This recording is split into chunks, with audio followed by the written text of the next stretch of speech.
DYFI Kunnamkulam west block ട്രഷററായിരുന്ന അനുഷ അഗതിയൂരിനെ അനുസ്മരിച്ചു.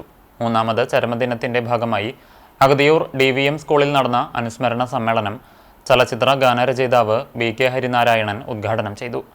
ഡിവൈഎഫ്ഐ പോർക്കുളം ഈസ്റ്റ് മേഖലാ പ്രസിഡന്റ് അക്ഷയ്ജിത്ത് അഗതിയൂർ അധ്യക്ഷനായി. CPM ജില്ലാ സെക്രട്ടേറിയറ്റ് അംഗം TK വാസു, കേരള ശാസ്ത്ര സാഹിത്യ പരിഷത്ത് സംസ്ഥാന secretary V Manoj Kumar, block panchayat president CG Raghunath, DYFI ജില്ലാ കമ്മിറ്റി അംഗം അഖില Mukesh, KA Abhijith, VS ഷനിൽ, K Unnikrishnan എന്നിവർ സംസാരിച്ചു.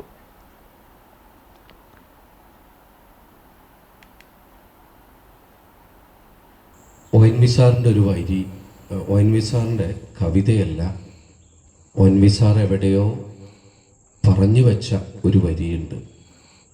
അതിങ്ങനെയാണ്, അതിൻ്റെ ഏതാണ്ട് സാരം ഇങ്ങനെയാണ്: ഒരു ദിവസം ഈ ഭൂമി എന്ന വാടക വീട് ഞാൻ ഒഴിഞ്ഞ് ഉപേക്ഷിച്ച് പോകുമ്പോൾ ഇവിടെ ഏറ്റവും ശക്തമായിട്ടുള്ളൊരു ചൈതന്യം ഞാൻ ഇവിടെ അവശേഷിപ്പിച്ച് പോകും.